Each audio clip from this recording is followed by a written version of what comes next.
Okay, now we're going to work on the right foot first, the whole of the plantar surface of the foot from the diaphragm down and to the heel area, covering all the organs, glands and parts of the body in this area.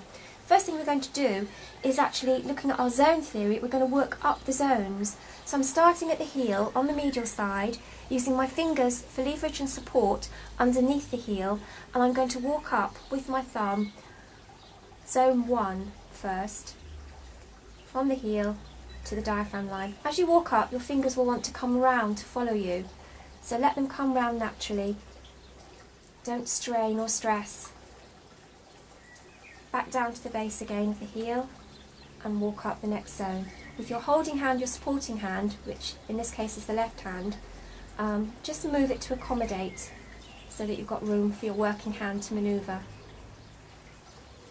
If your thumb gets tired, your working thumb gets tired, don't worry, just swap hands. And I'll show you how to do that now, the last 2 zones.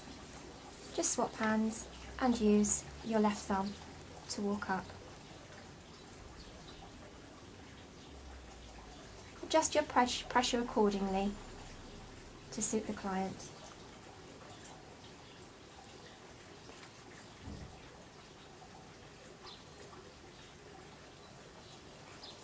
When you get just to the diaphragm line on zone 5 there, just turn your hand round and then walk from lateral to medial across the foot. And with this, we're actually going to bring in our twist technique again. So twist the holding hand into the working thumb and just walk across that zone from lateral to medial. Swap hands and walk back with the twisting action again from medial to lateral. Keep this going, swapping hands to cover the whole area from the diaphragm down to the heel. The reason why we're swapping hands here is so that you don't get any strain on your thumb with repetitive strain injury, that you are swapping and changing. And by coming from different directions, you're picking up different parts of the foot that might be imbalanced, any reflexes that might be disturbed. So just gradually, slowly and methodically work your way down the foot, using your holding hand to twist the foot into your working thumb.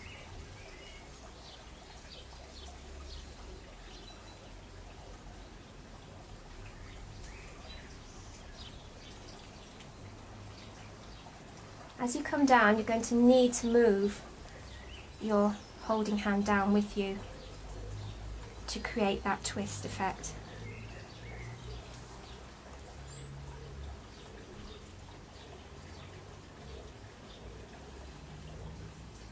Once we've covered the whole area in this fashion, we're then going to go back to each section of the foot and work individually the organs, glands and parts of the foot that we find in the section between the diaphragm and the heel. The first thing we're going to locate on this side is actually the adrenal gland that is so important for so many functions. The way we're going to do this is to put our index finger on the high spot of the bunion point, and we're going to put our third finger, if you run it down the spinal reflex and you find where the navicular bone begins, just put your third finger on that, bring your middle finger in between the 2 fingers you've made as your guideline, and that is going to be, if you switch it to your thumb, that's where the adrenal gland is going to be, and then you can just twist the foot into the adrenal gland to work it, or you can hold it, circle it or pulse it. It's just to the medial side of the medial longitudinal guideline tendon there. So it's just the medial side there. Okay. Now then, we're also going to work across here. We're going to look at the kidney. The kidney reflex, if you go over that medial longitudinal tendon to zones 2 and 3, follow the lateral side down to the tuberosity on the zone 5 there. Thumb walk across, and the kidney is located there just above and below the waistline guideline. So work the kidney from all angles, medial to lateral, lateral to medial, and thumb walk up the zone there to cover the kidney area. Also on the right foot we have the liver. The liver, the largest organ in the body. We're going to cover the liver from zones 1.5 to 2 right the way across to zone 5, and we're going to thumb walk across that area. It's just below the diaphragm line and just above the waistline guideline. If you bring in your little twisting action, it again helps you to take the pressure off your working thumb. We've worked medial to lateral, we're now going to work lateral to medial.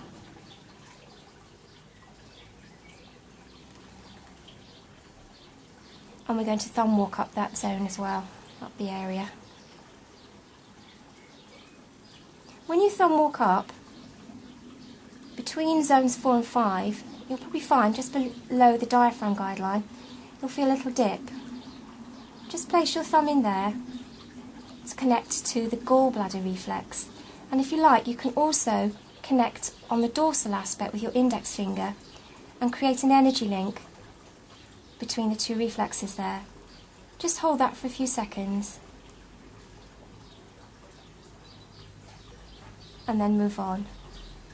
And what we're going to cover now is on the medial side of the foot here, you have a little bit of the stomach coming over, a little tiny bit of the pancreas, and you also have a little bit of the duodenum here, the first part of the small intestine. We're just above the waistline guideline. If you use that tuberosity on zone 5 there is your guideline for the waistline, just above there.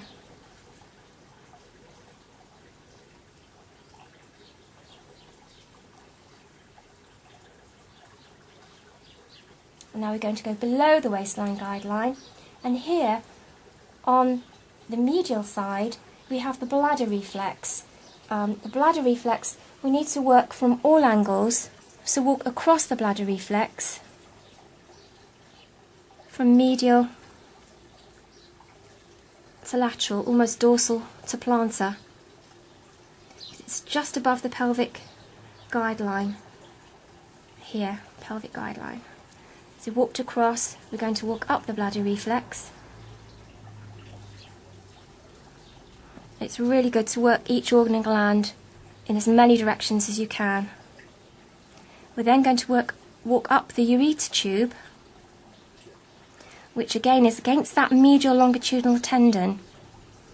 And then what you can do is cross that tendon to find the kidney again. You can swap hands, come back over the tendon, down the ureter tube into the bladder, thumb walk down, and then sweep down, following the flow of urine. Down from the kidney, down the ureter tube, and into the bladder. And do that several times. Also below the waistline guideline, on the right foot, we have the intestines. We've covered that as we've walked up the zones and across the zones, but from the small intestine, we actually have the beginning, the start of the large intestine, and this starts at the ileocecal valve. The ileocecal valve, we find, if you come to the tuberosity on the 5th metatarsal on the lateral side of the foot, run your finger down, and where it dips in the most, that's going to be the start of the ascending colon, the first part of the large intestine. And the way we're going to work the ileocecal valve is to take the knuckle of your index finger, and I suggest here that you use your right hand on the right foot and just push the foot back so you can access that. And we're going to work laterally against the zone there on zone 5 to pick up the ileocecal valve. Okay, and just work around that area with the knuckle. And then we're just going to thumb walk up the rest of the ascending colon until we get to the waistline guideline. And then we're going to work across. Now at the waistline guideline you have what we call the hepatic flexure, which is like a little U-bend coming round the corner here. And it's very good just to walk round there and across the transverse colon.